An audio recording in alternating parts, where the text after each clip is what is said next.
Hi, it's Paul Stevens from Bootstrap Local Marketing, and we're in video 2 of the Basic Marketing Skills for an Online Presence series.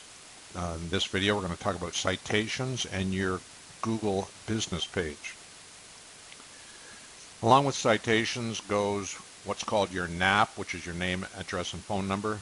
We're going to talk about directories and your Google Plus listing, and the whole point of ensuring that you get all of this completed properly is so that you show up on Google.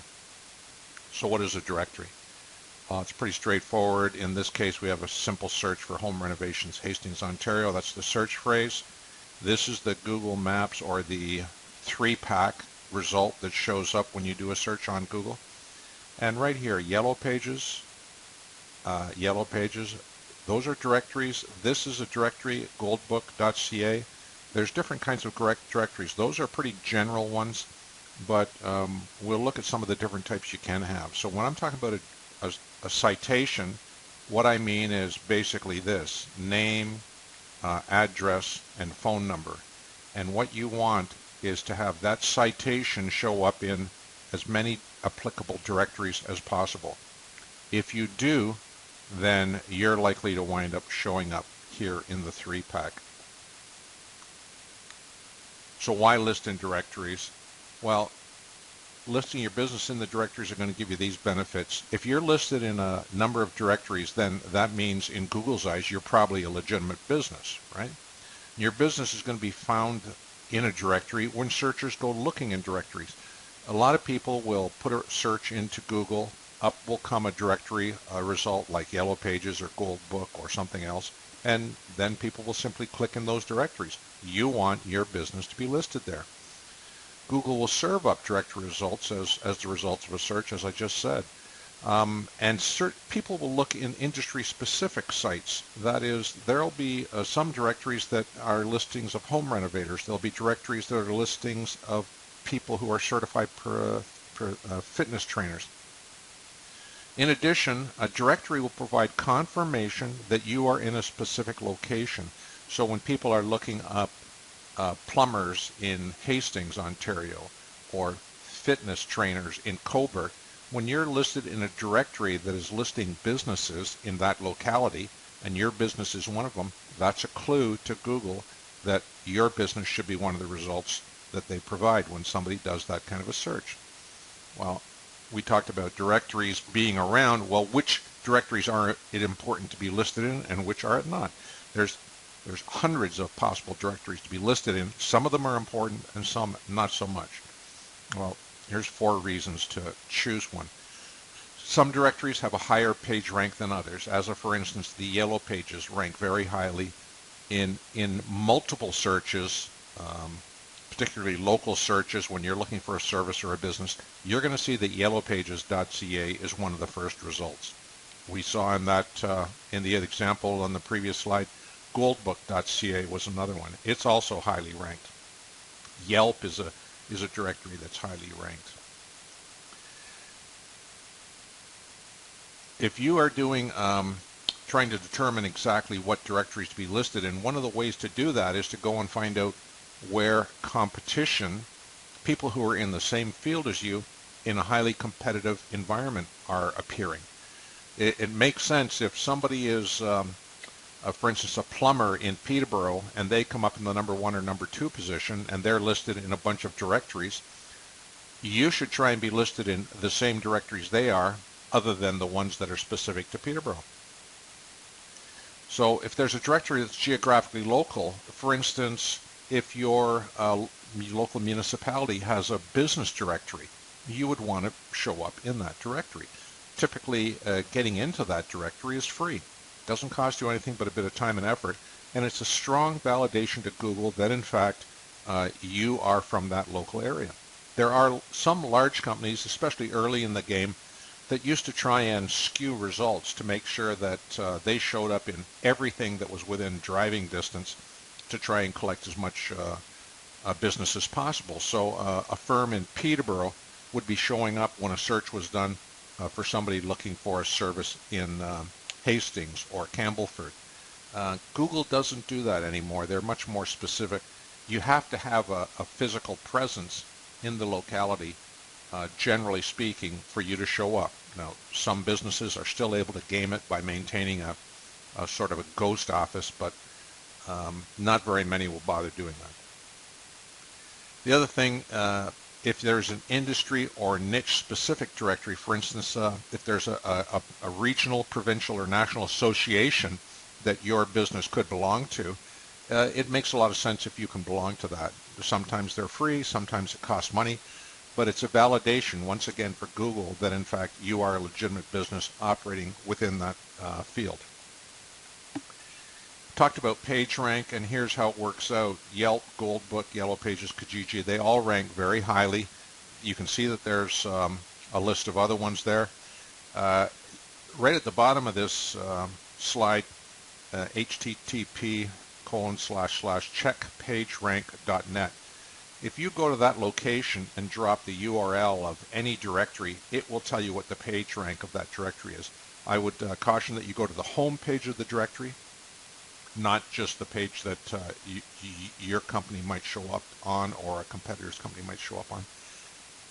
And you can then keep up with changes in the online world.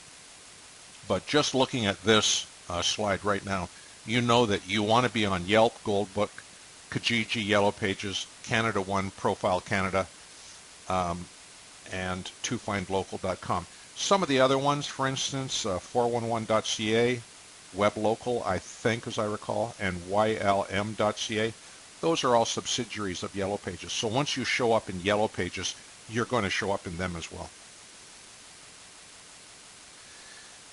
We talked about doing a competitive analysis. Well, right here, I'm showing an example from Home Renovation, Peterborough, Ontario. That exact phrase, I was put in the search field, Yellow Pages, Kijiji, and trustedpros.ca.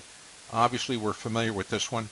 You may not have realized previously how important it was or how highly ranked Kijiji was, but if you have a service in an area that's covered by the Kijiji free online advertising classifieds, then you should be listing your service in the appropriate category on Kijiji.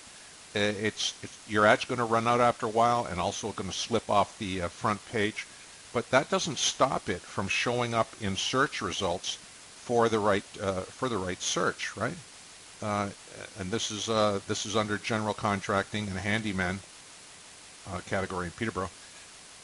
This person has put this in here, and here they are ranking number 2 on the Google page for Home Renovation Peterborough, Ontario.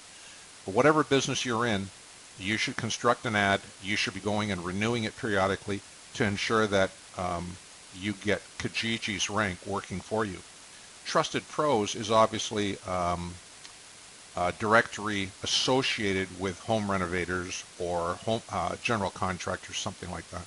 So if I was a business that was in the home renovation business, I would go to trustedpros.ca and see about getting listed in their directory. Here's an example of a local one. This is the Northumberland Central Chamber of Commerce. Chambers of Commerce are very well respected, trusted. Google knows what they are, and they generally accept the fact that a scam artist is not going to be listed as a member of a Chamber of Commerce. So you have to determine if the benefits of belonging to a chamber are worth the cost. Certainly getting listed as a legitimate business that's a member of a Chamber of Commerce is a very strong benefit and gives your business some presence, not only because of your specific listing with the chamber, but because of the authority that the chamber has conferred onto you in terms of being a real business. So you want to think about that. We talked about niche specific. Well, here's one, the Certified Professional Trainers Network Incorporated. And you can see here they have a little menu item that says find a trainer. So if you click on that, you can enter in your locality exactly what you're looking for, and it'll spit out all of the certified professional trainers that are within a certain radius of your specific location. So once again, this provides legitimacy to your business.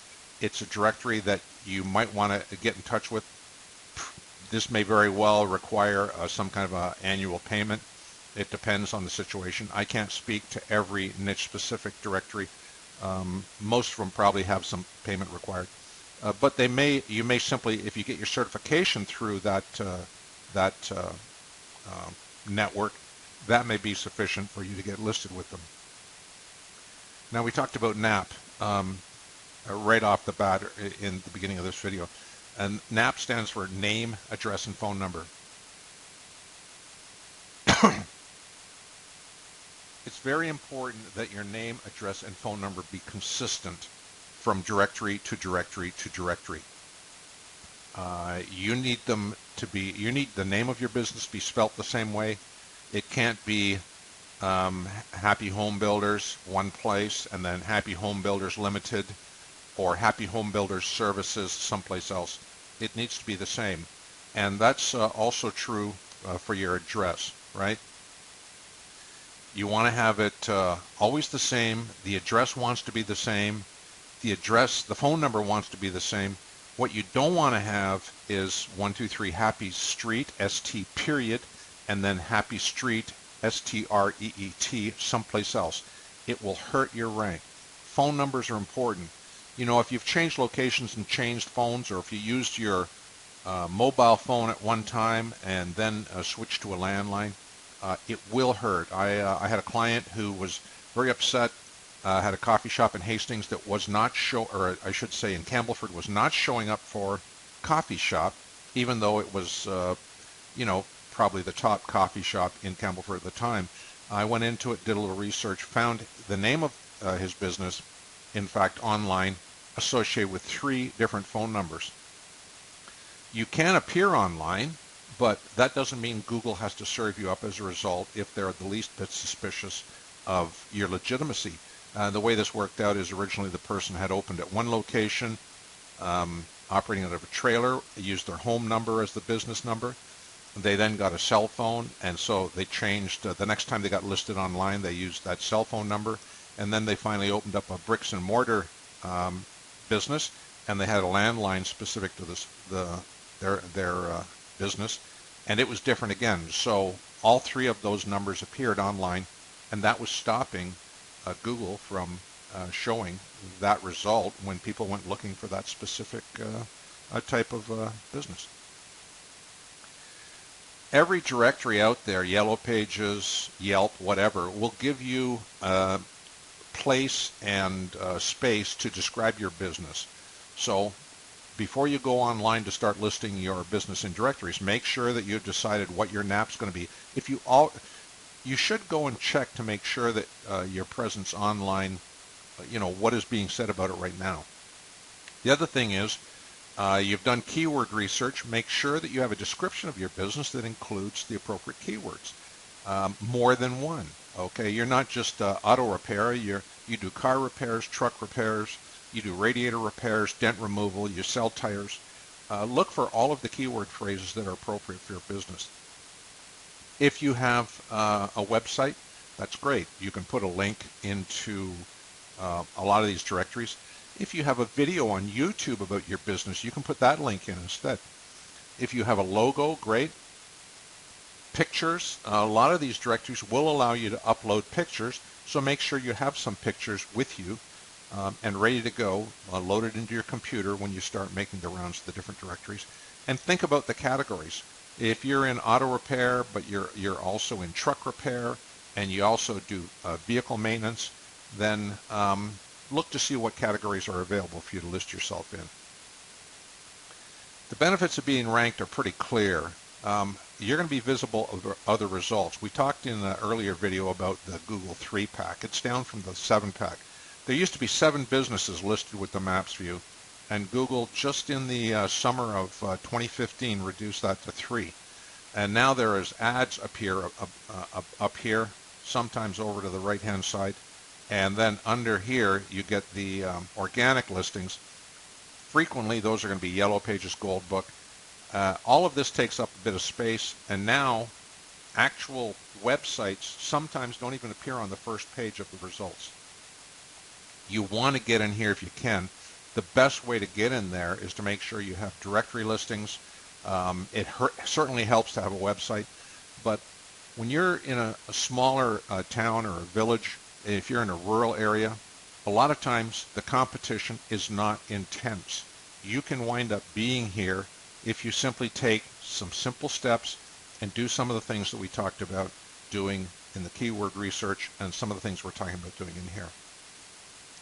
The nice thing is that your business is going to show up in this maps result, and if you are close to wherever a customer is, it's going to increase the likelihood of you getting phone calls, okay? And frequently the hours of business will show up. In this case, we see it closes at 6. This one is open. So when I was doing this screenshot, it was probably close to 6 o'clock or shortly after. These two businesses either were or were going to be closed. This one was still open, so it was giving me that information. And if you have reviews, in particular on Google, those reviews are going to be here. They're going to show up. So along with, I can't get into the whole topic of reputation marketing in this video, but just keep that in mind. It's always good when people review you. If you do a good job, you should be getting reviews. The nice thing is that if you do show up in the Google results, then Google will have this nice little mobile view that shows up on people's smartphones. So they show up here. This is a click to call button over here, and that makes it simple for people to get in touch with you. Again, the hours of business should show up. Good reviews stand out from poor ones, or none. So we talked about having the map ready, having your website ready. Get photos. Not every directory will take all these photos, but your Google business page certainly will. You want to have photos of your services or products, staff, pictures of your location, and pictures of vehicles. It certainly doesn't hurt to have a picture of the front of your business if you expect people to be coming there to do business. It gives them some reassurance that they'll be able to recognize it when they drive up to it. Your Google business page, if you don't have a Google business page, you should. And believe me, most businesses don't. It's not hard to get on one, and not hard to fill it out. You have to find out if you are listed first, and the simplest way to do that is to go to the Google search page and put Google My Business into it, and then click search, and you're going to get these results. Simply click on Google My Business, or go up to the URL, type in https://www.google.com/business, and that will take you to where you can find out if in fact you are listed. It'll be this page right here. Type in the name of your business, right? Alternatively, type in your phone number, your business phone number, and you should get a result. If you don't get a result, you'll be taken to this page. Add your business. Simply fill this out, click Add Your Business, or Submit, and they will generate a little Google Plus page for you, or Google Business page for you, I should say. I was just, this is one I just did. It took me about 5 minutes to get this up. As you can see, there's a bunch of information, and this is just barely getting started. But one of the things it does is Google will provide insights into your business, and it allows you to add pictures, it allows you to add posts. It's basically a mini website that Google has created for you. So you should take advantage of it. Google's going to have categories for your business. It's going to allow you to put in hours of business, contact information, and it's going to have a pretty significantly large area where you can put a description about your business, and that's, of course, where the keywords are going to show up. So fill in your name, address, and phone number. Make sure it's the same as other occurrences online, or go and, or at least make sure you put it the way you want it, and then be prepared to go and change it if it's different online. Select the business category you're in, write out a full description, add pictures or graphics, and write a couple of posts. People get upset, or not upset, but they get about nervous about writing. It doesn't have to be anything like too outrageous. You could write about general advice about your business, tips people should follow to ensure that they prevent mistakes or damage to their vehicle, for instance, or tips they can follow for personal fitness, or things they can do to make sure they don't clog their drain. You can also write about jobs you've had in the past, case studies, that kind of thing. If you've been in business for very long, then people ask you questions on a regular basis. You can put a little question and answer, I should say, um, post there where here's the 3 most common questions you get asked and what are the answers to them. And also you can put I should say links to various resources online that you think your customers would enjoy seeing. So, citations and Google Plus for Business. Directories and citations. Citations are the occurrence of your name, address, and phone number. Directories are the places where you'll find them. Which directories do you want to go in? Well, how to find out. We talked about that. You can use a PageRank checker, but more to the point, I provided a slide here which gave you a list of directories and their relative importance. We talked about making sure that your name, address, and phone number is consistent. We talked about your Google business page. I can't get into the whole details of telling you how to fill it out, but it's very straightforward. And if you have any questions, go to YouTube and type in, how do I fill out my Google business page? Or how do I claim my Google business page? There's umpteen video tutorials online that will deal with just that exact subject. We talked about what you need, how to get started, how to optimize the page, use keywords, use photographs, make sure you add some posts or other photographs or videos or links to resources on your Google Plus page.